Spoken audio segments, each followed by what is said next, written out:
सुप्रभात देवियों और सज्जनों, मैं कर्नल सोफिया कुरैशी और मेरे साथ विंग कमांडर व्योमिका सिंह आज आपको 6 से 7 मई 2025 की रात 1:05 से 1:30 बजे के बीच भारतीय सशस्त्र बलों द्वारा अंजाम दिए गए ऑपरेशन सिंदूर के बारे में जानकारी देंगे। ऑपरेशन सिंदूर 22 अप्रैल को पहलगाम में हुए विभत्स आतंकवादी हमले के शिकार मासूम नागरिकों व उनके परिवारों को न्याय देने के लिए लॉन्च किया गया था।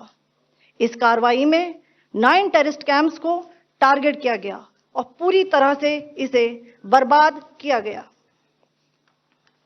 पाकिस्तान में पिछले 3 दशकों से टेरर इंफ्रास्ट्रक्चर का निर्माण हो रहा है। इसमें recruitment, indoctrination centres, training areas व लॉन्च पैड शामिल थे, जो पाकिस्तान और पाक अधिकृत जम्मू कश्मीर POJK दोनों में फैले हैं। इन लक्ष्यों का चयन विश्वसनीय इंटेलिजेंस सूचनाओं के आधार पर हुआ ताकि आतंक गतिविधियों की रीढ़ तोड़ी जा सके और यह खास ध्यान दिया गया कि निर्दोष नागरिकों और सिविलियन इंस्टॉलेशन को नुकसान ना पहुंचे। ये टारगेट आपको बताना चाहूंगी। सबसे पहले सवाई नाला कैंप मुजफ्फराबाद, जो कि POJK के लाइन ऑफ कंट्रोल से 30 किलोमीटर दूर है। यह एक लश्कर ए तौयबा का ट्रेनिंग सेंटर था। 20 अक्टूबर 2024 सोनमर्ग, 24 अक्टूबर 24 गुलमर्ग, 22 अप्रैल 2025 पहलगाम, इन हमलों के आतंकियों ने यहीं से प्रशिक्षण लिया था। सैयदना बिलाल कैंप मुजफ्फराबाद, यह एक जैश ए मोहम्मद का स्टेजिंग एरिया है। यह हथियार, विस्फोटक और जंगल सर्वाइवल ट्रेनिंग का केंद्र भी था। गुलपुर कैंप कोटली, यह LOC से 30 किलोमीटर दूर था। लश्कर ए तौयबा का बेस था जो रजौरी, पुंछ में सक्रिय था। 20 अप्रैल 2023 को पुंछ में और 9 जून 2024 को तीर्थ यात्रियों के बस हमले में यहीं से आतंकी को ट्रेन किया गया था।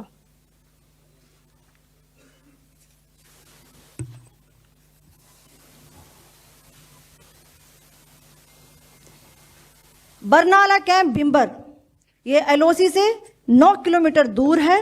यहां पर हथियार हैंडलिंग, IED व जंगल सर्वाइवल का प्रशिक्षण केंद्र था।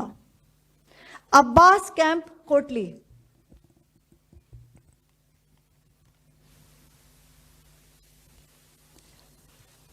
यह LOC से 13 किलोमीटर दूर है। लश्कर ए तौयबा का फिदाइन यहां तैयार होता था। इसकी कैपेसिटी 15 टेररिस्ट को ट्रेन करने की थी।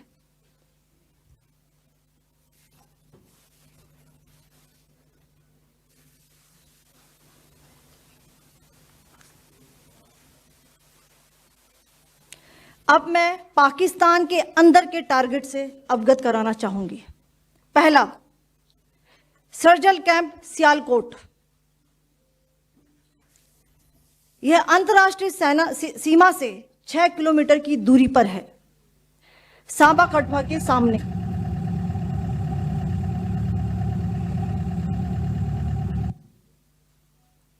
मार्च 2025 में जम्मू एंड कश्मीर पुलिस के 4 जवानों को की जो हत्या की गई थी, उन आतंकवादियों को इसी जगह पर ट्रेन किया गया था। दूसरा, महमूना जाया कैंप सियालकोट, यह 18 से 12 किलोमीटर IB से दूर था।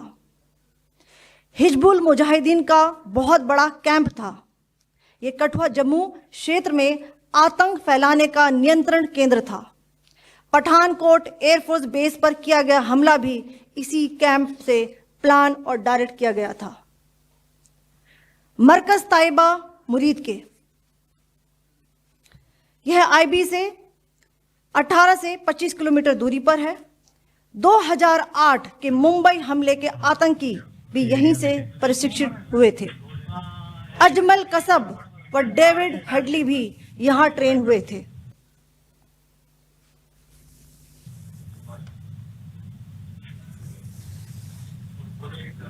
आगे दूसरा आया।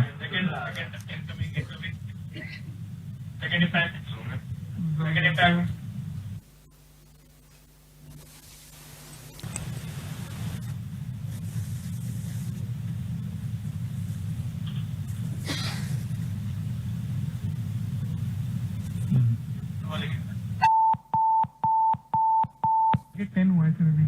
टारगेट 10 हुआ, एंक्लोजर सेम ही है। 7 it is hit the target. हाँ हाँ।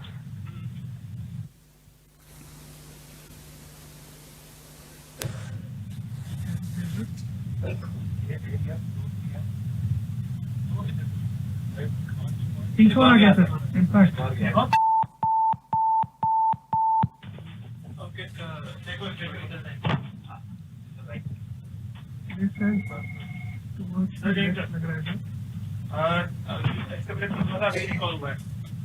अभी राइट